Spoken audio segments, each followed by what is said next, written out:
এখন গান শুনবো না নানু। এখনই শুনবা। কেন শুনবা না? এখনই শুনবা।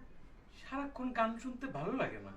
ভালোবাসবো বাসবো রে বন্ধু তোমায় যতনে আমার মনে ঘরেতে সন্দেশ আলো চিয়া চিয়া পরে দুধেলটা গায়ে বরণ দুধ যে করতা সোনা আমি প্রথম ও মা দেখে পাগল হইলাম মন তো আর মানে না কাছে আইসো ও আইসো রে বন্ধু